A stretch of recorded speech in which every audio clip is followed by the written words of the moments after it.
In Google's giant glass building in Mountain View, where tens of thousands of employees come and go like cogs in a giant machine, there's a small office tucked away on the 7th floor. Few people pay attention to it. The room is less than a third the size of other departments, with fewer than 20 people. To the giants on the upper floors, engineering, AI, cloud, this is just a side unit, not worth worrying about.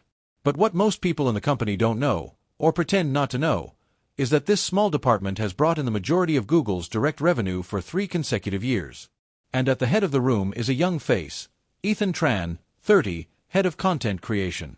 He is not a genius engineer who graduated from Stanford, nor an AI doctor recruited from MIT. He comes from a middle-class family and worked in marketing before joining Google. With his keen sense of user data and the ability to turn it into creative ideas, Ethan quickly led his small content production team to become an unexpected money-printing machine. The first push, video shorts. 3 years ago, when Google was still struggling to find a way to deal with TikTok, Ethan was the first to propose a pilot project with Google Shorts. Initially, his idea was ridiculed as copying others. Many senior leaders even considered this a pastime not worth investing in. But Ethan did not give up. He gathered a small team, quietly tested the recommendation algorithm, designed micro-content that was super short but closely followed the needs of American users. The results after 6 months of testing: viewer retention rate increased by 40%, advertising revenue on the platform increased dramatically. For the first time, Ethan's small department shook the entire Google. Second push, Project Phoenix. Not stopping there, Ethan continued to see another gap: personalizing content based on user behavior. While many departments were still busy with large-scale AI projects, he focused on something simple but effective: how to make each user feel like YouTube is talking directly to them. He and his team developed a set of tools to predict video viewing behavior based on each click, each pause. Project Phoenix was born, and within just 1 year, advertising revenue nearly doubled. The cold numbers don't lie.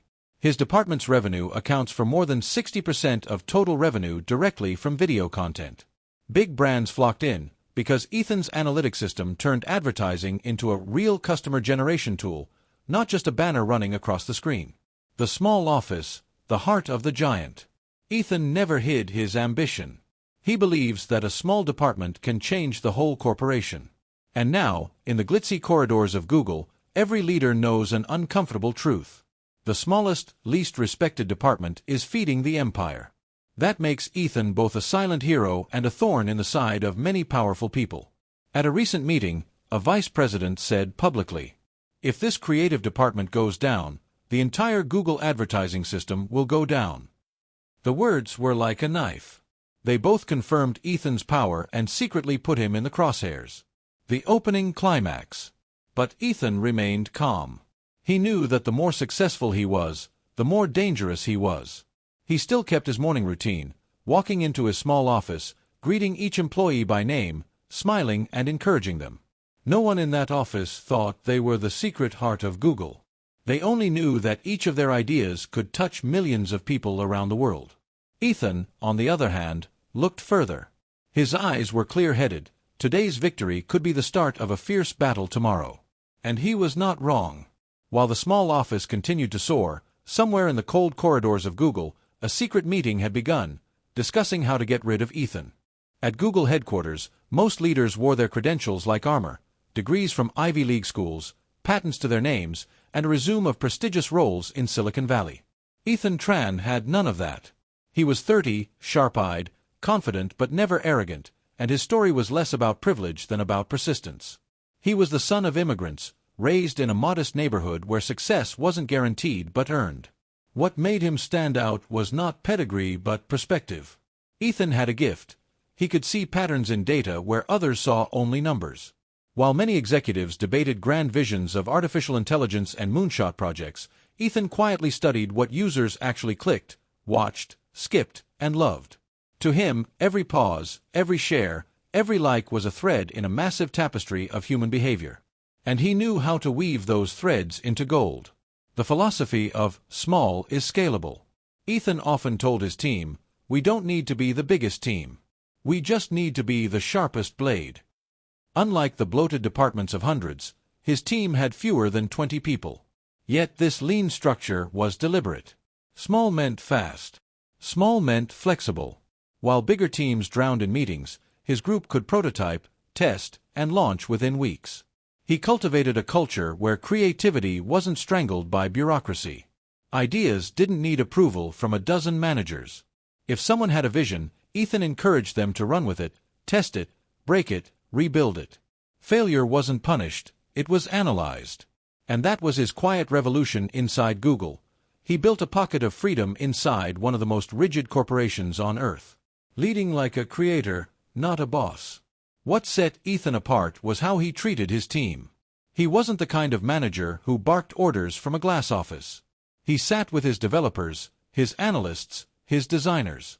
He joined late-night brainstorming sessions over pizza and coffee, sketching flowcharts on whiteboards, sleeves rolled up, hair messy. He knew every team member's strengths, weaknesses, even their personal struggles. When one engineer considered quitting due to burnout, Ethan forced him to take 2 weeks off, paid. When a content strategist struggled with imposter syndrome, Ethan personally mentored her, telling her, "You're not here because you're perfect. You're here because you're necessary." That kind of leadership inspired loyalty. His team wasn't just working for Google, they were working for Ethan. The second big breakthrough. After the unexpected success of Google Shorts, Ethan pushed further. He saw a flaw in how content was being recommended. It was too generic. Algorithms treated users like categories, not individuals. Ethan argued that personalization wasn't about lumping you into sports fan or music lover. It was about understanding your unique rhythm, what you wanted at 9 a.m. on a Monday versus 11 p.m. on a Friday. Thus came his boldest experiment, Project Phoenix. Phoenix wasn't just an algorithm. It was a philosophy. It combined real-time behavior tracking with predictive analytics, allowing content to anticipate user moods. If you had watched 3 motivational clips in the morning, Phoenix wouldn't just show you more of the same, it might suggest a calming meditation video in the afternoon. The results were staggering. Engagement skyrocketed. Advertisers reported conversions like never before. For the first time, ads felt like companions rather than intrusions. Google's quarterly reports glowed with record numbers, and deep down, everyone knew whose fingerprints were on them. Ethan's small office had once again punched far above its weight. Admiration and envy. Inside his team's walls, Ethan was celebrated. But outside, envy brewed. Senior managers whispered that his success was overstated, that algorithms couldn't be credited to one small group. Some dismissed him as lucky. Others feared him. Because in a company where power was measured by influence, Ethan had become too influential. He wasn't blind to it. In meetings with executives, he often noticed the sidelong glances, the clipped tones, the subtle attempts to undermine his presentations. Yet he never retaliated openly. His defense was always the same: results. Numbers were his shield. Every time they tried to downplay his role, another chart, another growth graph, another client testimonial would silence the room. But each victory only deepened the resentment. Ethan's own fears. Despite his confidence, Ethan carried private doubts. Late at night, when the office lights dimmed and the hum of computers was the only sound, he wondered, how long can this last? He knew the game he was playing. At Google, success made you visible, and being visible made you vulnerable. Still, he pressed on.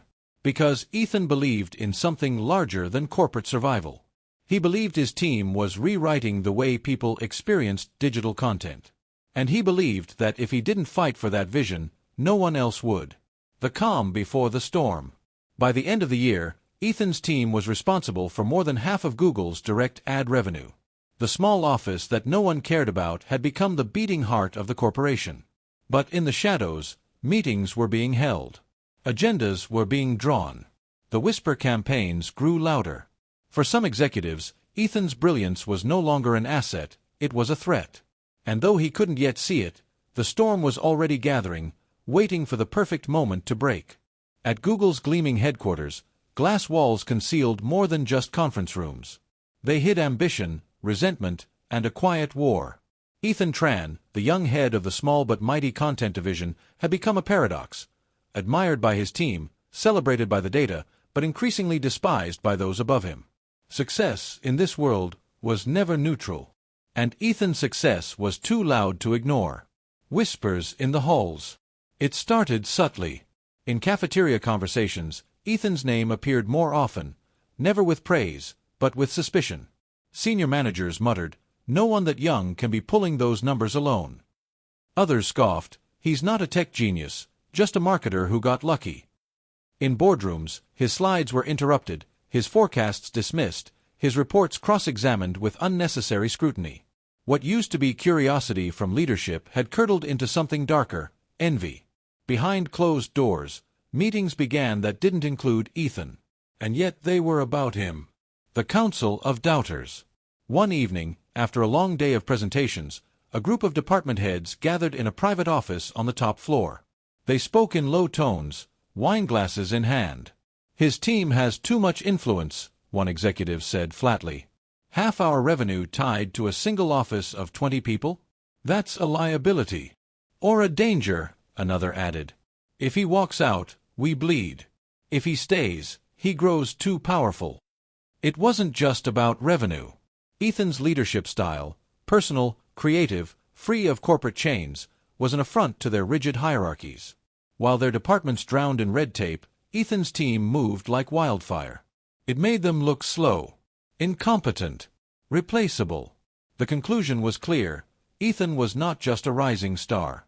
He was a threat to the order of things. The shadow moves. The first strike was invisible. Suddenly, Ethan's budget approvals slowed. Where once requests were greenlit in days, now they languished in inboxes. Tools his team needed were delayed due to procurement issues. Analytics access was mysteriously restricted. Ethan noticed the pattern. It wasn't random inefficiency, it was sabotage. When he raised the issue in meetings, executives smiled thinly. "We're just reviewing resource allocations," they said. "Don't take it personally." But Ethan did. Because he knew, in Google, delay was the deadliest weapon. A slow project was a dead project. A snake in the room. What troubled Ethan most wasn't the executives upstairs. It was the possibility that one of his own people might not be loyal. Recently, strange things had begun happening inside his office. Documents went missing from shared drives. Drafts of upcoming campaigns appeared in competitor departments before his team had even finalized them. And then there was Maya, the bright new analyst assigned to his division. She was sharp, eager, and unervingly inquisitive. Too inquisitive. She asked questions not just about strategy, but about Ethan himself, about his leadership style, his plans for the future. At first, Ethan brushed it off as enthusiasm. But when he noticed her slipping into late-night calls with mentors from other departments, unease grew in his gut. Was she planted? A spy sent to monitor him? He didn't want to believe it. But the timing was too perfect. The turning point. The real blow came during a quarterly strategy review.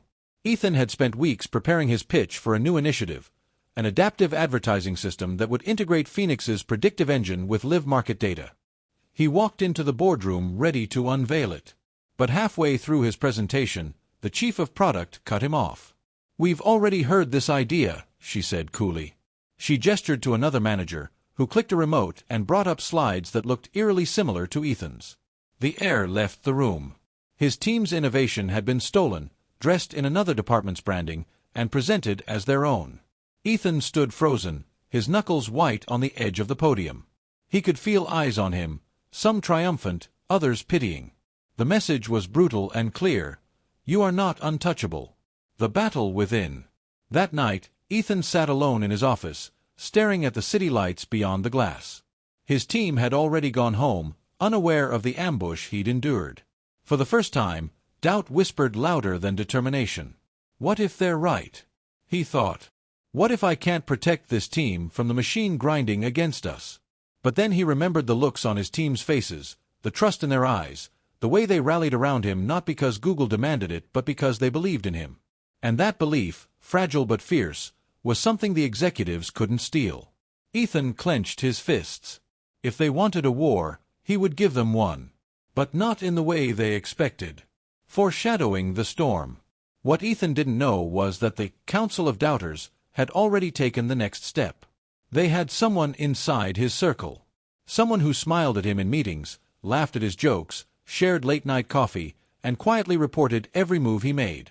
The storm wasn't just coming. It was already here, waiting to break his office apart from the inside. And in the shadows of Google's empire, enemies sharpened their knives, convinced that Ethan's downfall was only a matter of time. For months, the sabotage had been subtle: slowed budgets, delayed approvals, stolen ideas.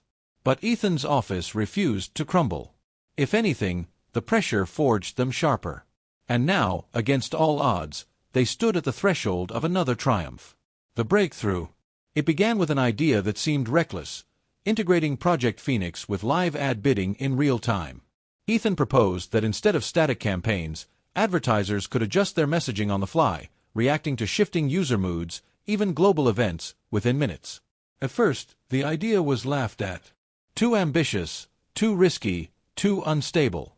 But Ethan believed in it with an almost stubborn clarity. His team called it Pulse, because it was designed to beat with the rhythm of the audience's heart. For 6 months, they worked under crushing pressure, often without the tools they needed, improvising around every obstacle.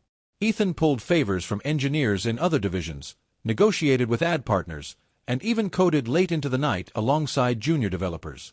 When Pulse finally went live, the results were seismic.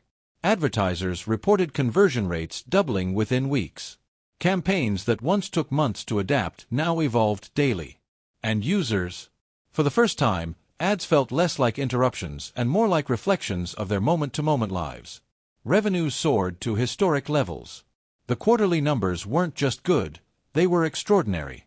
Ethan's small team, tucked away on the 7th floor, had delivered the single largest growth spike in Google's ad history. The spotlight turns harsh.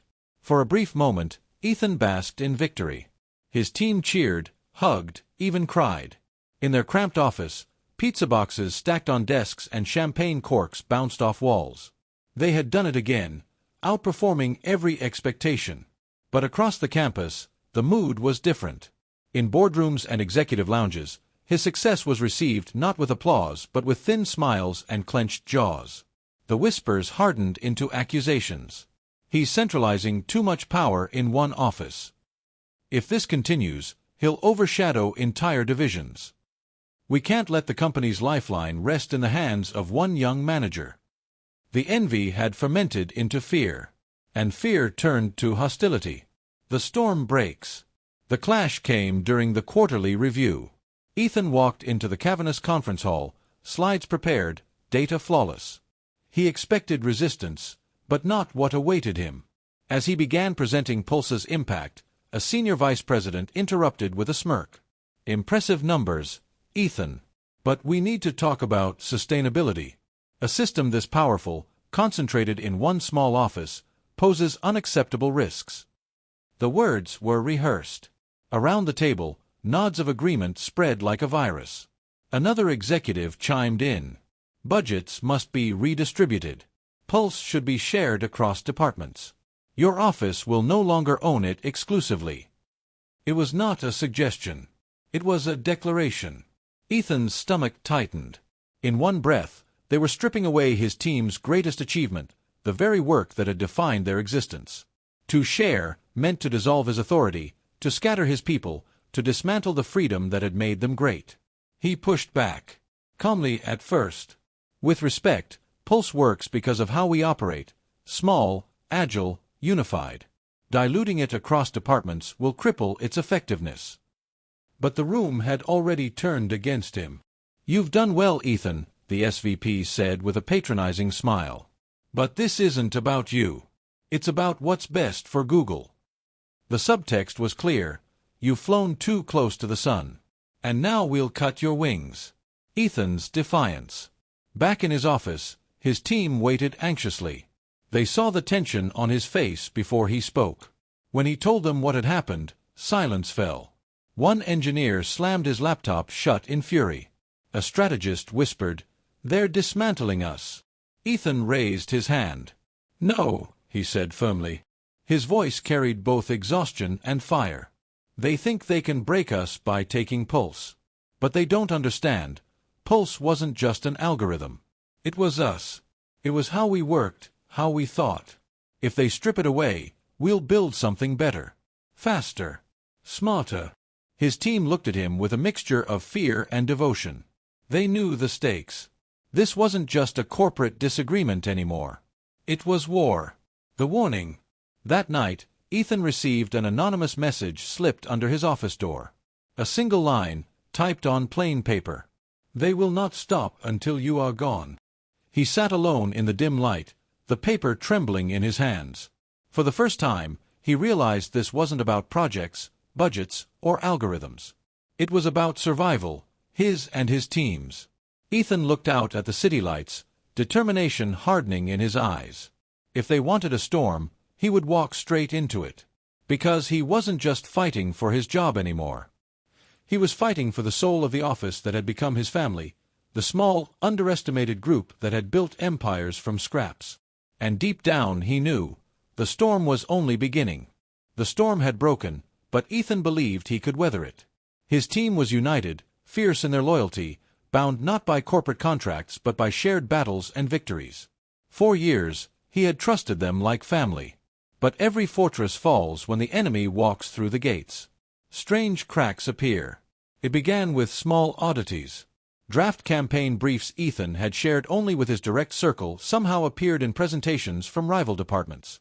Budget projections he had prepared were questioned by executives before he'd even submitted them. Competitors inside the company seemed to anticipate his moves as if they had read his playbook. At first, Ethan blamed himself. Maybe he had been careless with access. Maybe files had been mishandled. But the pattern grew undeniable. There was a leak. He didn't want to believe it, but the truth pressed down on him like a weight. Someone close was betraying him. A trusted ally. Among his inner circle, one name stood out, Daniel Chen, his operations manager. Daniel had been with him since the early days of the office, a calm, methodical presence who kept projects running on schedule. Ethan had leaned on him during chaotic launches, relied on his judgment when budgets strained. If Ethan was the spark, Daniel was the steady flame. But recently, Daniel had changed. He arrived late to meetings, distracted, evasive. He avoided eye contact when Ethan spoke. Once, Ethan found him lingering in a hallway after hours, phone pressed tight to his ear, whispering words he quickly ended when spotted. Ethan wanted to dismiss the suspicion. Daniel wasn't just a colleague, he was a friend. They had shared late-night beers, traded stories about families, celebrated milestones together. The idea that Daniel could turn felt impossible. And yet, the evidence kept piling. The knife in the back. The betrayal revealed itself in brutal clarity during a high-stakes client negotiation. Ethan had arranged a closed-door pitch with a Fortune 500 brand, one that could lock in hundreds of millions in advertising revenue. Only 3 people had access to the pitch materials: Ethan, Daniel, and Maya, the new analyst.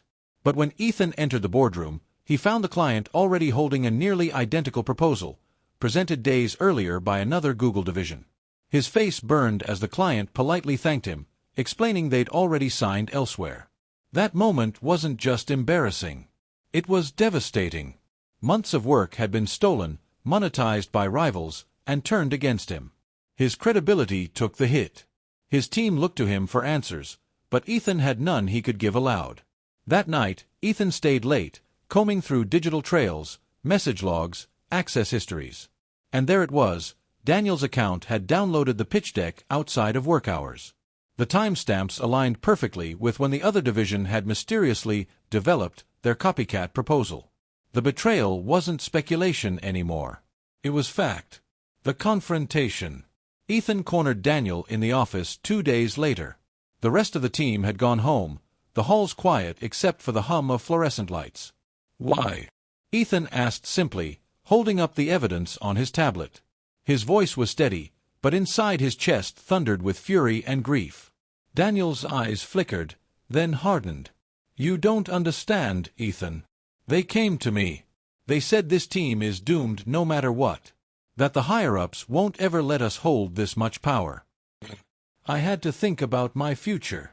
You sold us out, Ethan whispered. The words tasted like ash. Daniel looked away. I saved myself. And maybe you should too. The silence stretched like a blade between them. Ethan felt the ground shift beneath his feet, not because of the betrayal itself, but because it confirmed what he had feared all along. This wasn't a competition of ideas anymore. It was a war of survival. The aftermath. When word of Daniel's sudden resignation spread through the office, Ethan didn't explain. He couldn't. He told the team only that Daniel had moved on. Outwardly, he remained composed, but inside, something had cracked. His team had been his sanctuary, the one place untouched by politics. Now even that was tainted.